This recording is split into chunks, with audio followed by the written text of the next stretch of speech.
Hi guys, welcome to the event of International College Preparation Carnival organized by In America Education this year. Good morning and good evening. My name is Claire and I'm going to be the bilingual host of the session today. I graduated from University of Pennsylvania and have been working as a college consultant at In America for years. It's great to meet you here. 各位同学和家长们，大家好，欢迎收看和收听由 In America Education 在美国际教育举办的2021年国际本科规划嘉年华活动。我是今天的主持人 Claire 老师。先简单的自我介绍一下，我毕业于常青藤名校宾夕法尼亚大学，是 In America 赞美国际教育的本科申请顾问老师之一。我曾经指导过很多学生进行本科申请和规划，并且成功帮他们进入理想的学校，很高兴再次与大家见面。很多人问说 Claire 老师呀，这个本科规划嘉年华到底是一场什么样的活动呢？大家近几年可能愈发能够感觉到海外名校的申请难度正在逐年的递增。那么如何智慧高效的进行本科申请规划，成为了很多同学和家长们探讨的话题。这其中当然也不乏各种内卷。其中跟5年前的申请相比，如今的本科规划不仅是12年级学生要做的事情，更是8年级、9年级就需要提前开始思考和准备的工作。除了在校的这个成绩 GPA、标化考试分数等这些硬性要求之外呢，提升国际化的学术背景和培养全球社会影响力，才是进一步让自己脱颖而出、受到藤校招生官青睐的软性实力。与其说本科规划是一次简单的大学考试，我们更愿意称之为一场综合了学习能力、学术理解、个人素质、生活品格和社会能力的突破式提升。那么今年 In America 举办的本科规划嘉年华活动，一方面呢，我们会给大家介绍不同种类的国际顶尖竞赛、科研实习、高级下校等项目。同时更重要的是与大家共同来探讨这些项目的价值，探讨项目对同学们的帮助，对大学规划的促进作用，以及如何能够让大家正确筛选出最适合自己的项目进行参加等问题。So today we're super excited to invite Natasha. It's one of the official representatives from USA International Astronomy and Astrophysics Olympiad. I look forward to starting the conversation with her, and we will work together to introduce all aspects of this competition, discuss its value and how it would help you gain competitiveness to build up your knowledge, skills, and profile. Eventually, we'll see how this competition would lead to the success of your college preparation and application, especially for those top schools like MIT or Stanford. 今天的这场活动呢，我们非常荣幸的邀请到了 USAAO 美国天文学与天体物理学奥林匹克竞赛组委会的 Natasha 老师，能够亲临现场与我们一起为大家来介绍 USAAO 这个比赛，以及我们也将共同探讨这个竞赛背后所在的价值，对大学规划与申请的意义，以及它如何帮助以往参加并获奖的学生成功进入世界顶尖的名校，包括斯坦福和麻省理工大学等。好的，话不多说，我们现在开始。Hi Natasha, how are you? Hi Claire, thank you very much for the lovely introduction. Let me try to share my screen. Hold on. I think let me bring you into that part. So thanks for being here. I would help summarize and translate the main points of your part to our audiences, and I'll leave the next part to you, and let's get started. Thank you. Feel free to share your screen. Okay, just 1 second.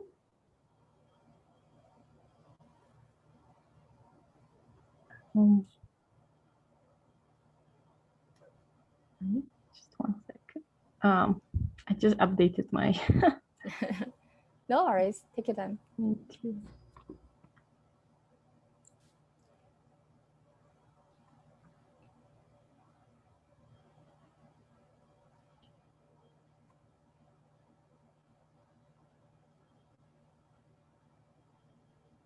Okay. Hopefully it will work now. Give me 1 second. Yeah. Okay. Yeah. It's gonna slideshow. Play from the start. Okay, so hi everyone. My name is Natasha Dragovic, and it's my pleasure to introduce to you a little bit about what we do at the USA Astronomy and Astrophysics organization. So my main goals today are first to tell you a little bit what is USA Astronomy and Astrophysics competition, how did I get involved and why should you? And then finally, in the end, we can have some Q&A and I can answer any other questions about this or applying to colleges that you might have. So a little bit of background about USAO.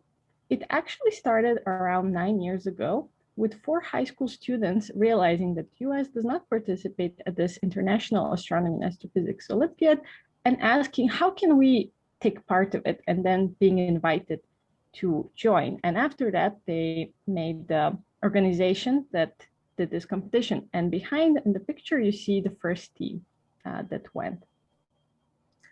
And since then, now we have around 250 students that participate yearly. And the difference between our competition and most other US competitions is that we allow non-US citizens to participate. The only caveat is that you cannot represent USA at the International Olympiad, but you can take part in the competition. And every year, our results are improving. We're seeing more and more medals and better medals. And we believe that the key is that we have a good selection process. And in addition, we have a summer-long free online training program. And since 2019, we managed to make our impact even bigger. And we managed to bring a guest team as well, which means that we send actually 10 students to participate from the USA to the International Astronomy and Astrophysics Olympiad. And I want to say that all of our USA team members go to top universities afterwards. And in fact, if we look at the numbers, the majority go to MIT. So maybe like 80% of the former USA team members go to MIT, the others maybe go to Stanford, Princeton, UC Berkeley, and so on. So I think it's a great opportunity that if you do take part in this kind of competitions, you will make yourself be different and more. It does give an edge when you apply to US universities. Mm-hmm. I don't know if you wanted to summarize that. Sorry. Yeah, I can do the brief summary of this slide.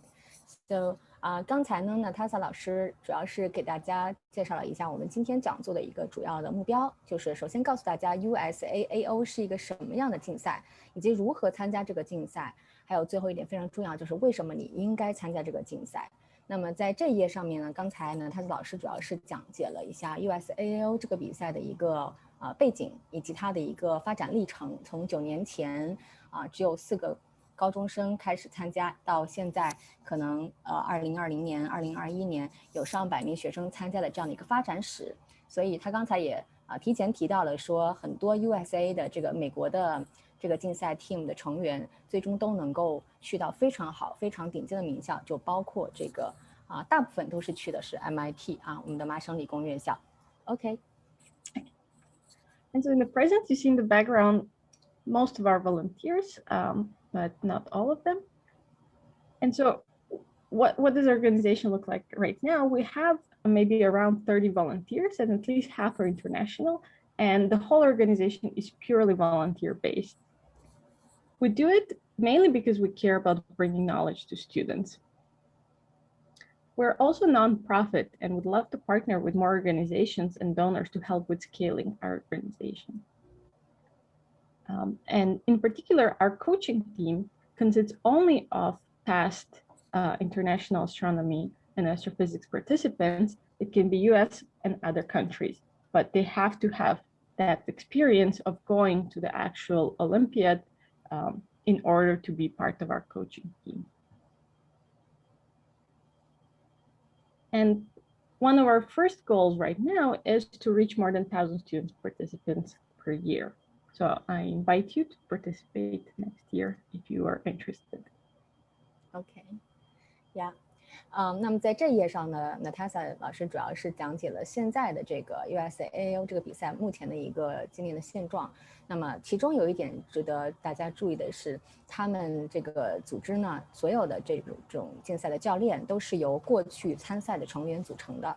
但这一点是非常好的，因为他们可以直接的去分享以往的参赛经验，并且他们又非常熟悉这个题型啊或者题库。那当然，这些教练不一定都是美国的老师，他也可能来自于其他的国家，包括欧洲或者是澳洲、亚洲等这些地区的这个教练来组成。那么接下来呢，他们也是期待着说，我们每年会有超过1000个学生来参加这个比赛。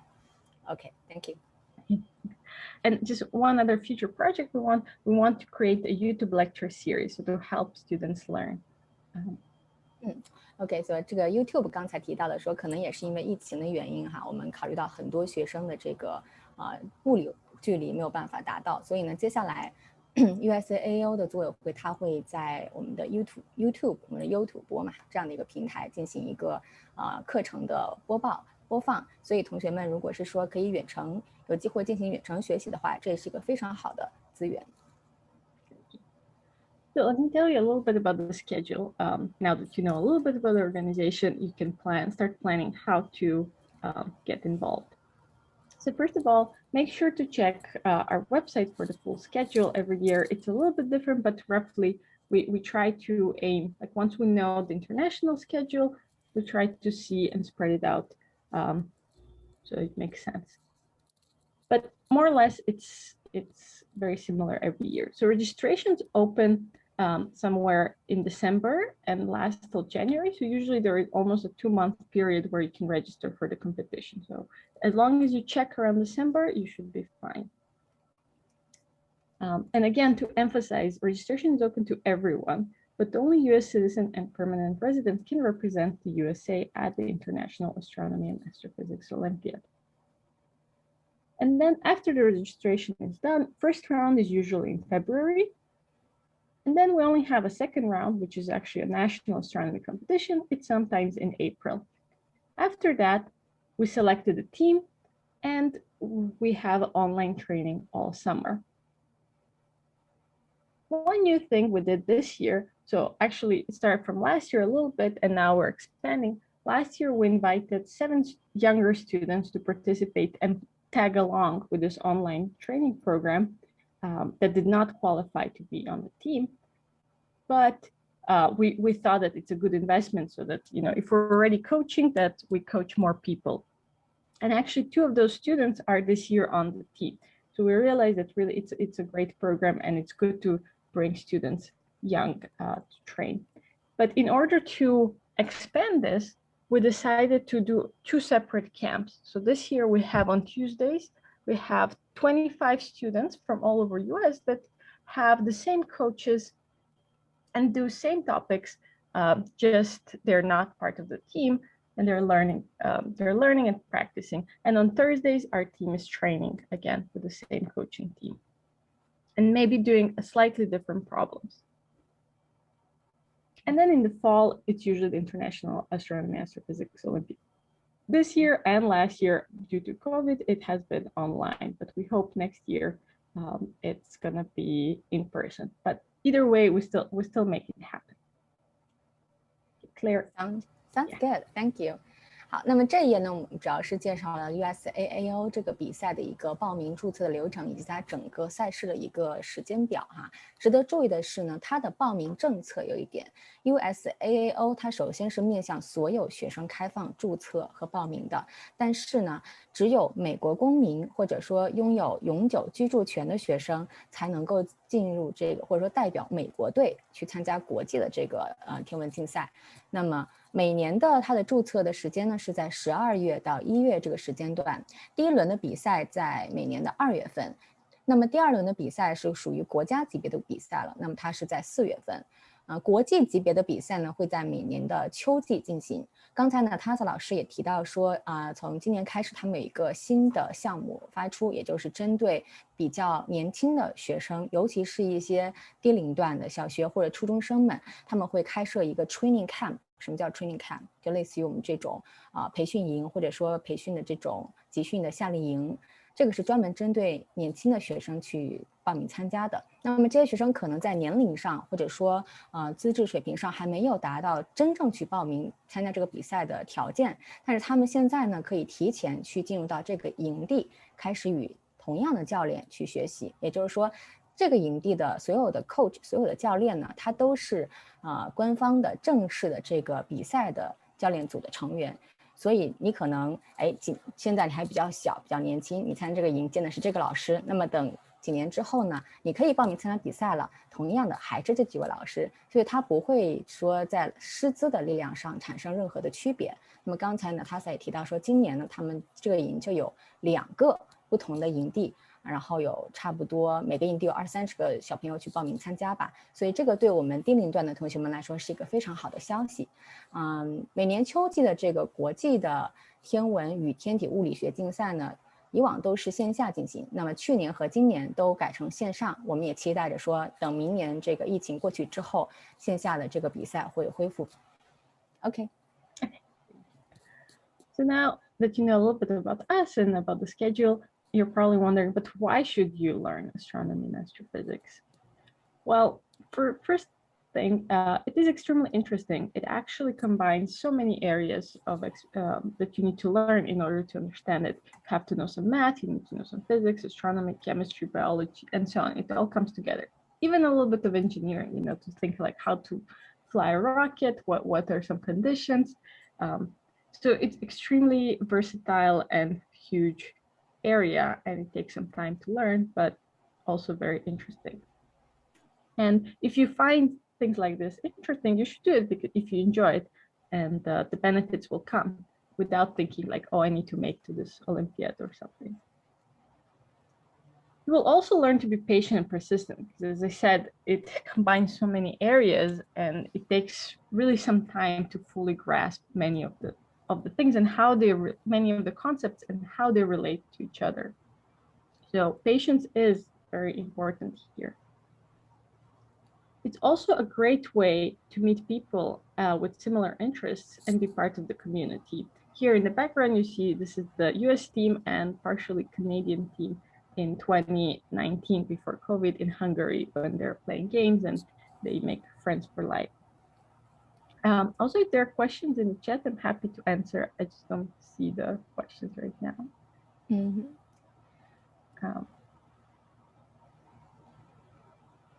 But also, you know, if we're being honest, it really does separate you from many candidates at top universities. So if you do this competition, it will, be a separating element. Yeah. Okay. All right, thank you. So audiences are starting to ask questions in the chat room. Since they come in Mandarin Chinese, I will have pick up the main questions and translate to you later. Okay, perfect.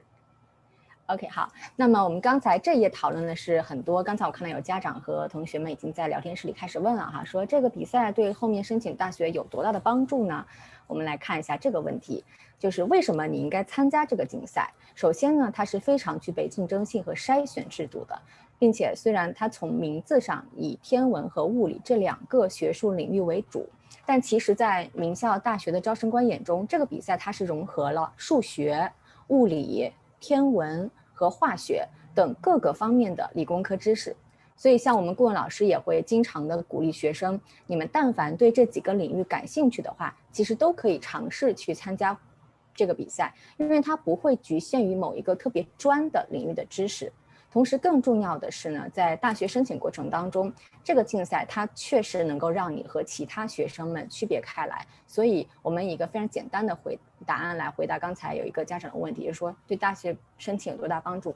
非常大的帮助，尤其是在对很多顶尖的名校和常青藤大学这些名校而言，它的这个作用是功不可没的。Okay. Thank you.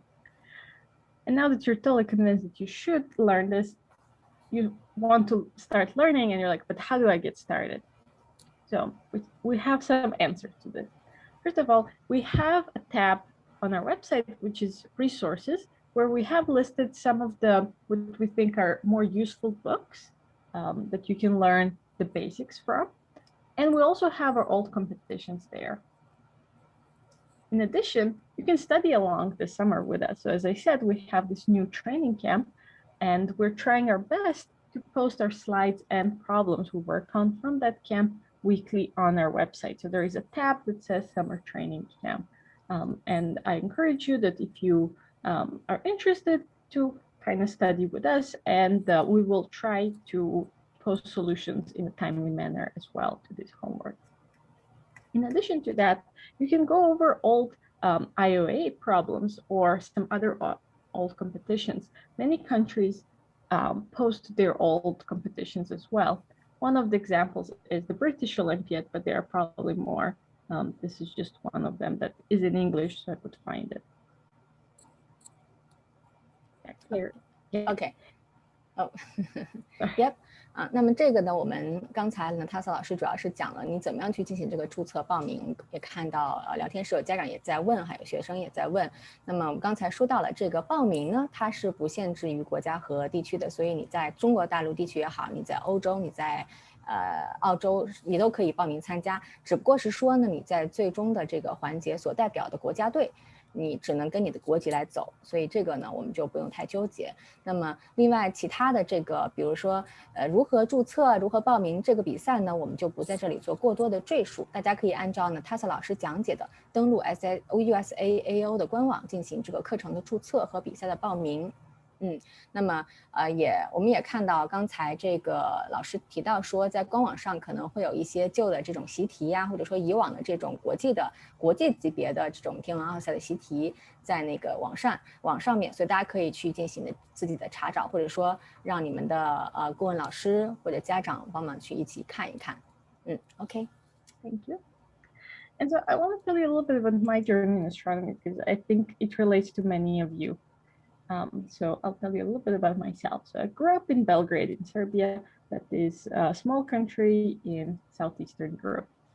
And there I had a chance to start learning astronomy a little bit young. So this is, a disclaimer. Most our students and other students start at maybe 15, the youngest, usually maybe 16 or older. I, in my case, started when I was 12. And I ended up representing Serbia at this a little bit different competition at the International Astronomy Olympiad, which has two age categories. So it has senior and junior categories. So I was part of the junior team at the age of 13. And interesting enough, it was held in Beijing in China. And this is me at the age of 13, barely climbing the Great Wall. And in my first Olympiad, I actually didn't win any medals. The whole thing, learning about astronomy was way over my head.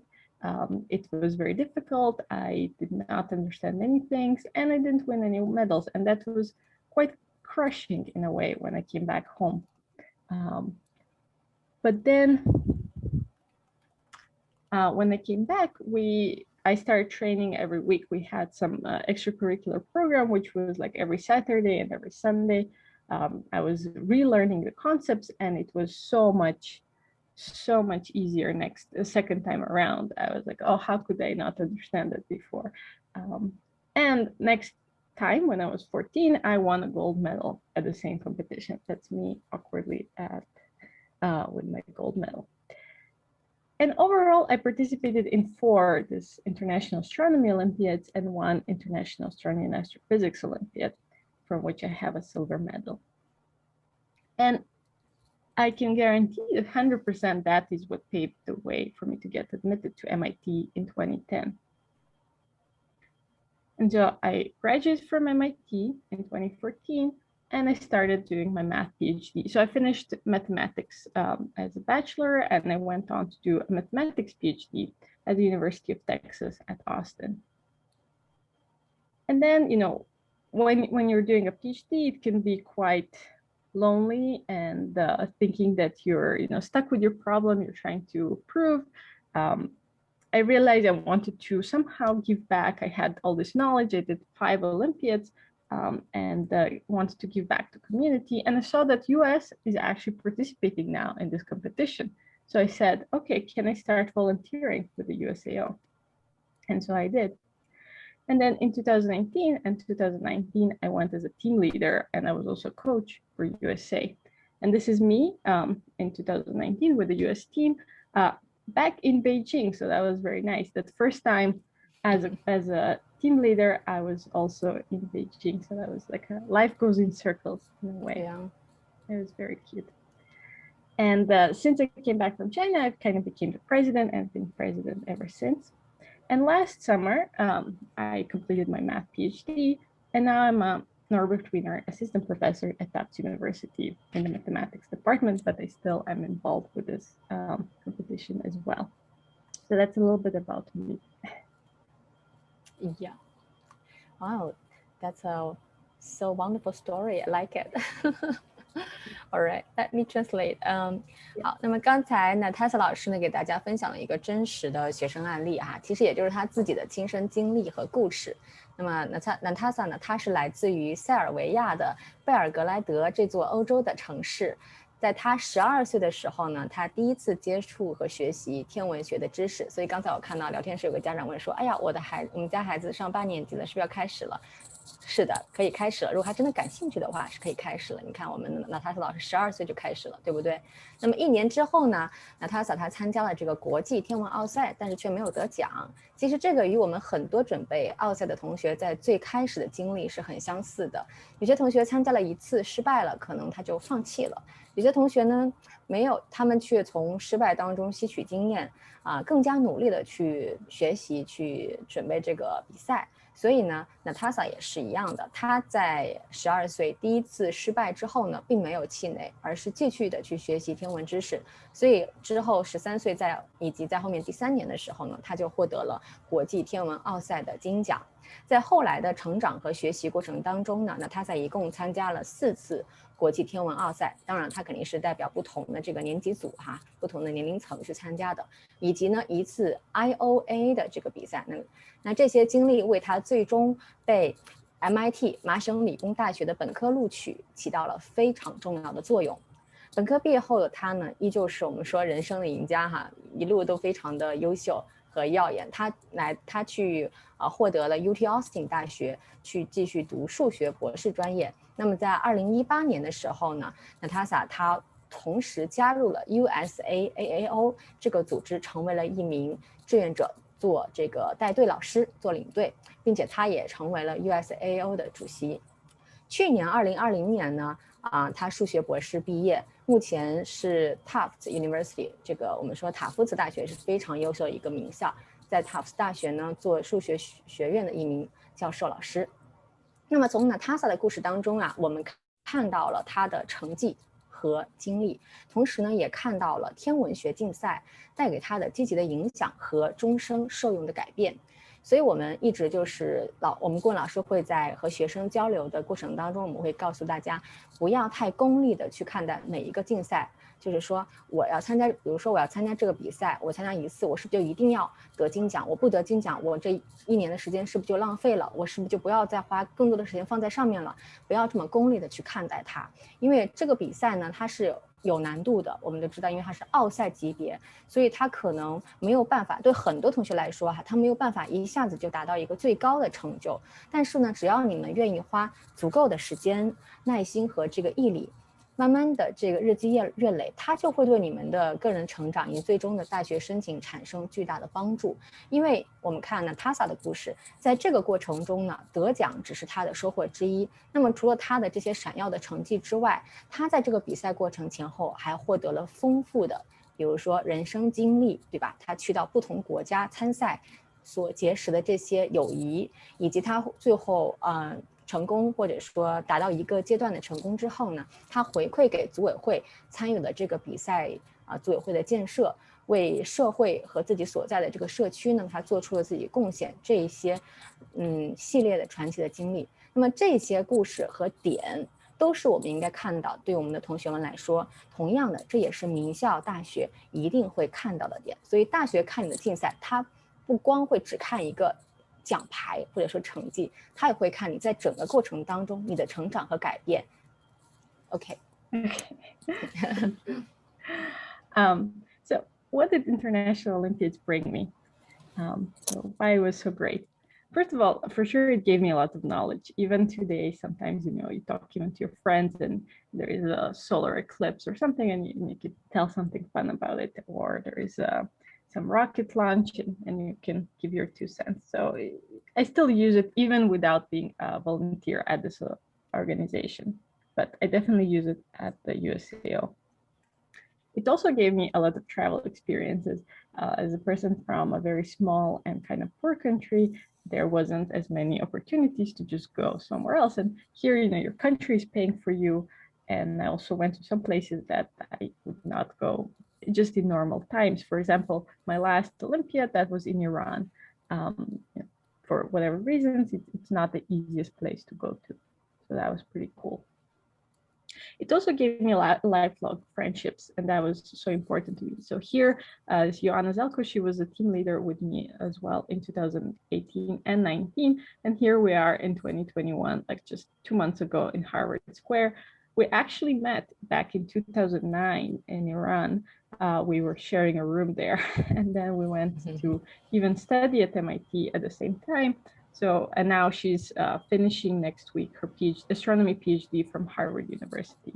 So it's a great place to meet people that you stay in touch for your whole life.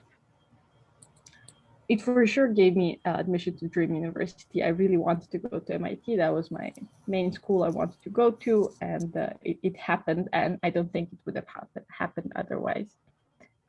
Just because the year I got admitted, I know that there were only 110 international students admitted, and 3,800 international students applied. So to be one of those 100 students, you have to be somehow different. Yeah.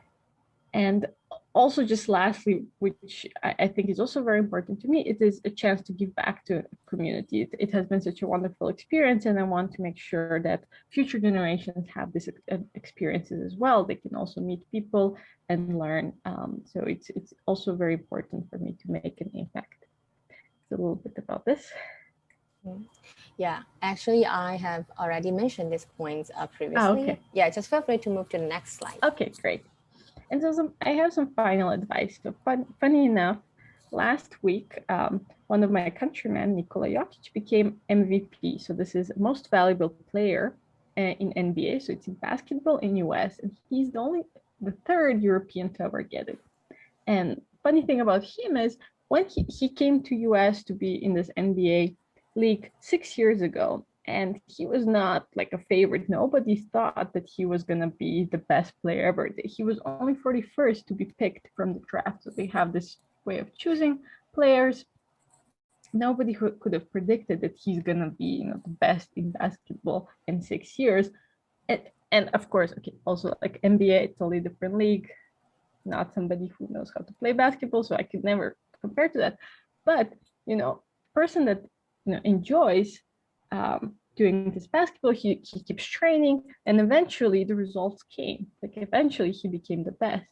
So life is really a journey, and you learn, and eventually it will be useful. You never know when you're going to use some information.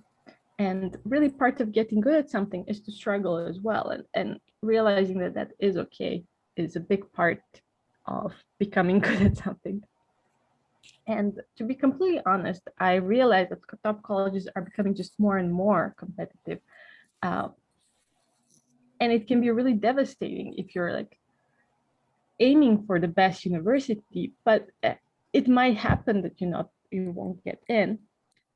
And realizing that is not the end of the world, like that there is, like, you're there in the long game. For example, at MIT, if you're in the math department, it is very unlikely that you're going to be admitted to the math PhD program at MIT. So in a sense, depending on what your goals are in life, it might be totally okay, go to some other university, get your connections there, ask for advice. People really want to help everywhere. They're wonderful professors. And then you get into, for example, MIT for PhD or something like that, or maybe later on. It depends, because we all have to move around a lot in academia or anything else that you do. Just the whole point is just enjoy what you're doing, keep learning, keep going. and it will all be great in the end. So that's from me, some wisdom. Thank you, Natasha. Thank you so much. Yeah. 那么在最后呢，Natasha 给大家的这些建议当中哈，有几个建议呢我觉得非常好，可以摘出来给大家一起分享一下。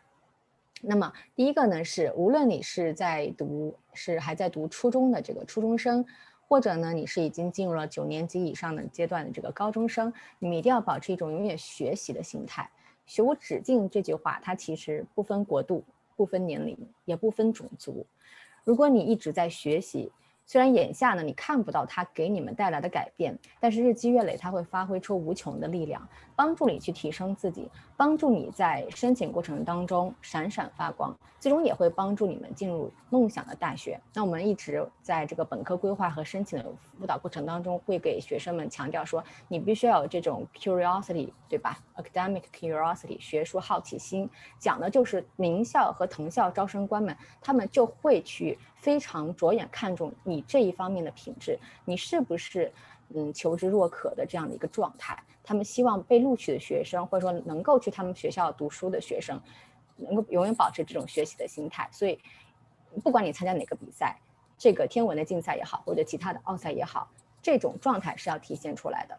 那么第二点建议，刚才Natasha给的也非常的好，那就是说顶尖的名校现在竞争是非常激烈的，一步没有走对或者落后了不要紧，这个也是不管是你申请已经结束马上要读本科的学生，还是说你现在还在高中阶段初中阶段正在做规划的学生，你们可能会有很多次不同的尝试，那么不乏这些尝试当中呢，会有1到2次或者一系列的一些失败或者没有走对，那么这个没有关系，大家也不要感到特别的紧张或者焦虑，或也不要觉得说哎呀这个时间浪费了，当然不是的，因为及时的去调整你们的方向和策略是完全来得及的。戒骄戒躁，每一个本科规划申请的同学呢，其实你们都是在打一场长期的战役，中间过程当中任何的小的失败或者是挫折呢，只要你们能及时找回正确的方向，都不会影响你们最终的成功和胜利的。那么这也是我们 In America 顾问老师们在与每一个学生共同成长的过程当中，一直鼓励和引导大家的这样的所需要建立的这样的一个心态，以及你们的行动的方向。Okay, thank you so much, Natasha. And it's really an inspiring story that motivated a lot of students. Your final advices also pointed out some good thoughts for our reflection. I believe that our students and families benefit a lot from your sharing. So next, let's go into the final part of today's session, which is Q&A. Yeah. Do you want me to get away from my slides or turn off my slides? Either works. Okay, right. Well, thank you all. Let me just stop sharing so I can see better. Yeah. I'm happy to answer any questions.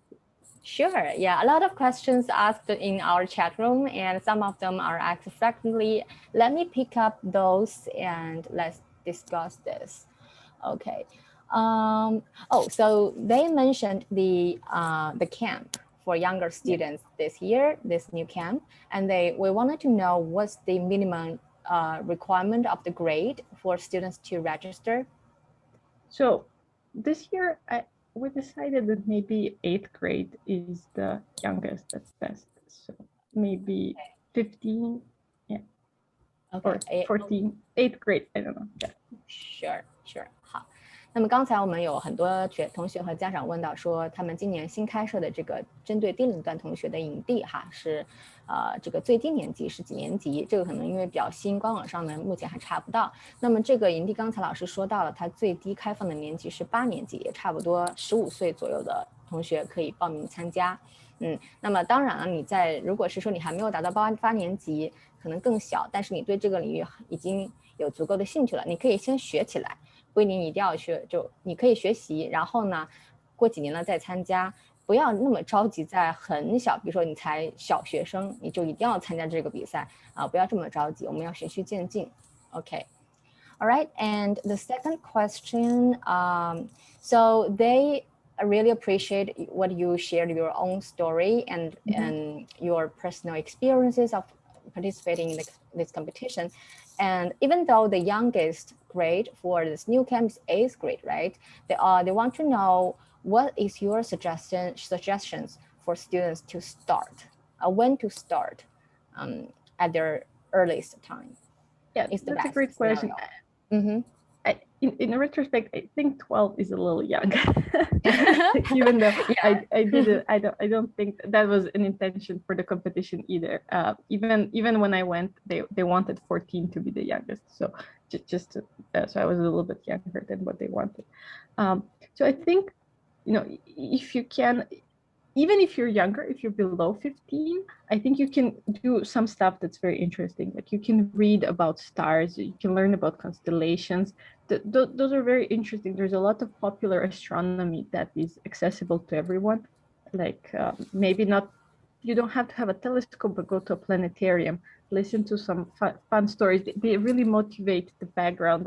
The romantic part of astronomy is knowing about how they decided to name the constellations or a bit about the solar system. All that you can learn way before you start learning the physics and the math.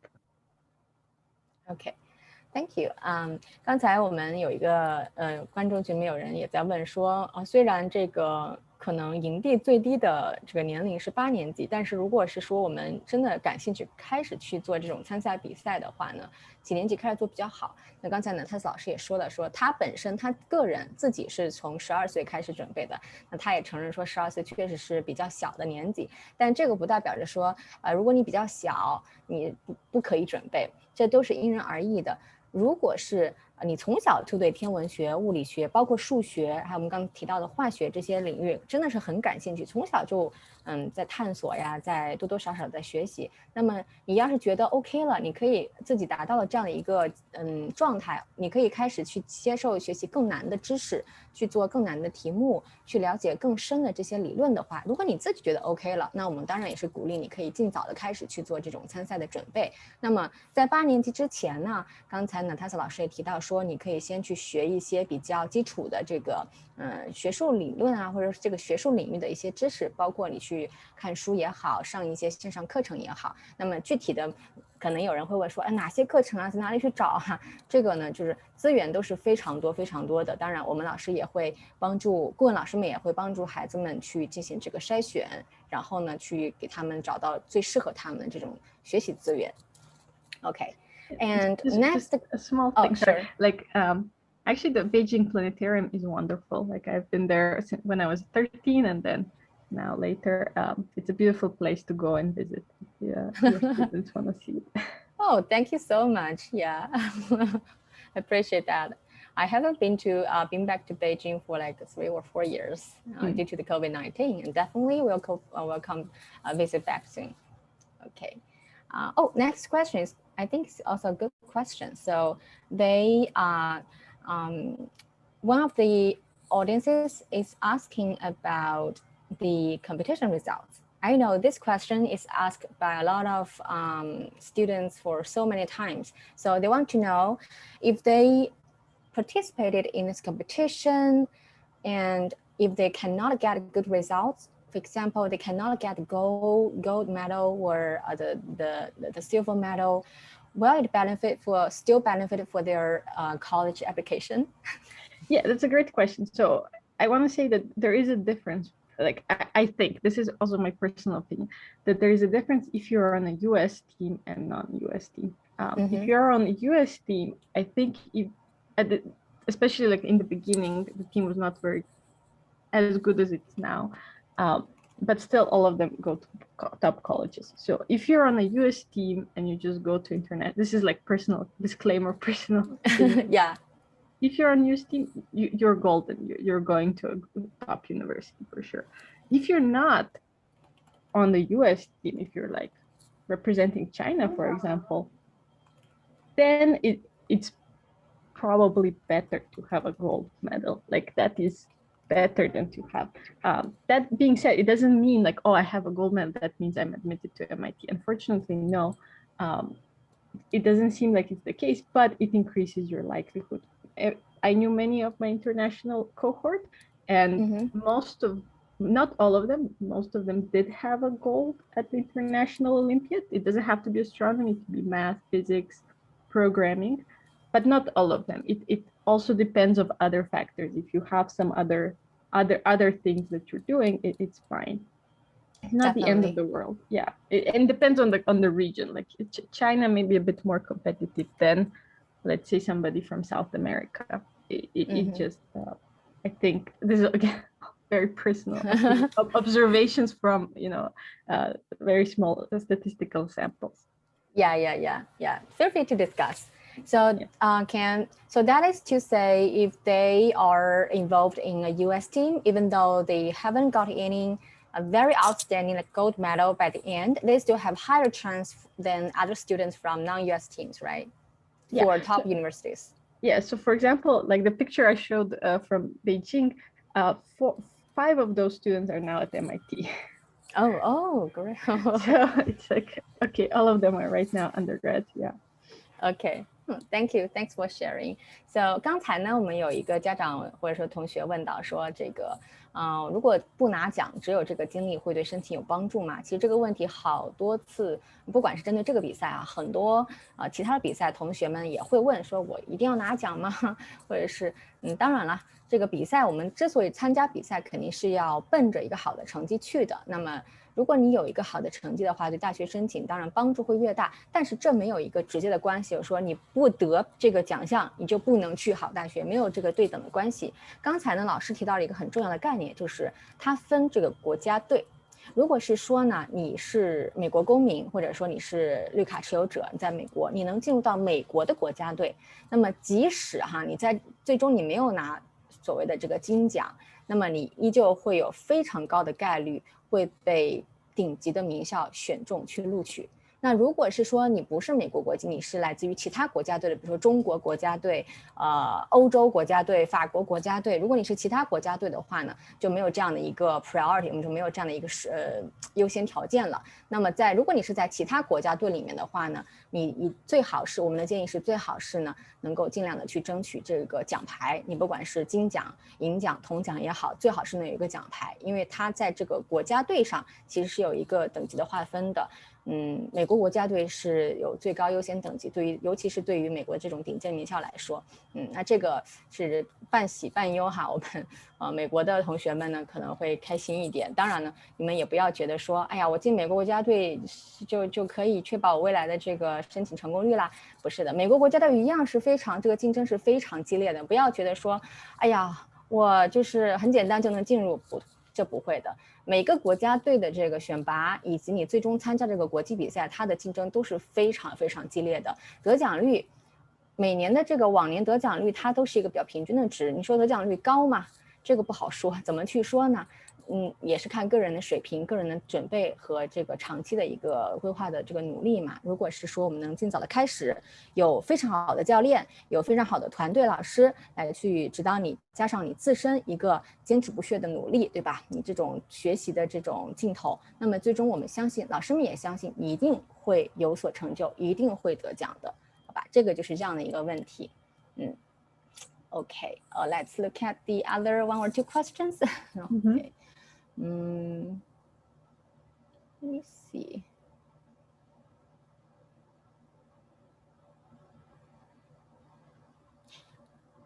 So you mentioned previously that if they are still young and they are not ready to participate in our younger camp, but they can still start to prepare for this competition by learning different courses and resources. So based on your personal experiences, do you have any suggestions for this learning process? Any courses suggested?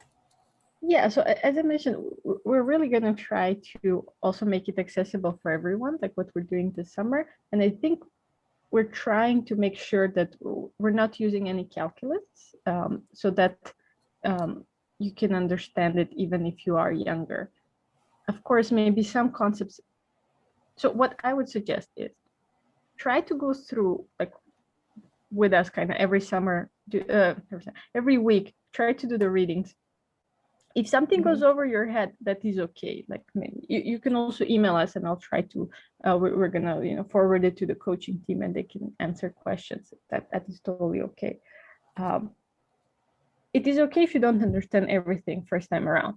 And then maybe as you're starting to prepare for the competition, maybe November, you relearn it again. You start with all those topics again, and second time around you'll be like, oh, this is so much. Now I'm starting to kind of see how the pieces come together.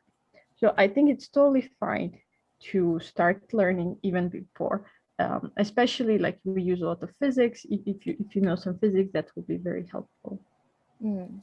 OK, thank you。好，刚才呢，Natasha 老师也是跟大家分享了个人的经验，怎么样去准备这个比赛哈？从你前期的一个自己的学习，到每周去读这种，比如说来自他们官网的一些 reading list 啊，包括你去找教练也好。那么前期的学习呢，刚才Natasha 老师就分享了他个人的一个过程，同时他刚才也提到说，由于这些，比如说可能比较低龄段或者是基础的这些题目它不涉及到微积分，也就我们所说的高等数学，所以你即使没有学过微积分也完全 OK， 没有关系。那同时刚才呢，他才提到说虽然它是包含了数学、物理、天文还有这个化学等不同领域的知识，但是物理方面的知识是非常重要的，可能是优先的。所以呢，大家如果真的要准备这个比赛，首先要把物理学好哈，或者说你要有一个很扎实的物理的基础。那么刚才我们看群里也有好多家长，有个家长第二次问了，说主办方有没有提供资源？我们当然有了。我们之所以准备这个活动，如果你真的对这个比赛感兴趣，想要去参加，可以联系我们，加小助手啊，或者是加我们的工作人员，我们进行一个详细的咨询，然后呢，帮你做出一个非常具体的这个备赛的方案。我们同时有很多非常强的这个竞赛的辅导老师，包括教练，可以安排过来给大家进行这个亲自1对1的这个辅导。我们相信呢，在这样的一个过程当中，最后能够帮你们达到一个理想的成绩，一个目标的这样的一个结果。最终也会对你们的大学申请带来很多的这个帮助。OK。All right, let's see if any more questions. I saw some raised hand at some point, but maybe you answered it now. Yeah. That's the one we've answered right just now. Yeah, they're very interested, and they are asking how to prepare for this competition. All right. Okay, great discussion, and thank you very much again, Natasha, and I appreciate your time and commitment to our event today. For any more questions from our students, we'll keep you posted and get you guys connected for follow-ups. Let's keep in touch. Have a great weekend and see you soon. Thank you, Claire. Thank you, everyone. Have a good day. Bye. Yeah. 好，那么今天呢，非常感谢 USAAO 的组委会老师哈，Natasha 为大家带来的精彩讲解和讨论。我们希望大家能从这场分享当中呢，更多的去了解 USAAO 的竞赛的本身，同时对竞赛背后的价值给你们自身的帮助，以及如何将竞赛合理规划到本科规划的这个过程当中，拥有新的思考。如果大家对本科规划和学科竞赛有更多的问题呢，欢迎你们联系 In-America 小助手，预约我们的本科顾问老师以及藤校招生官顾问老师做进一步的咨询和答疑。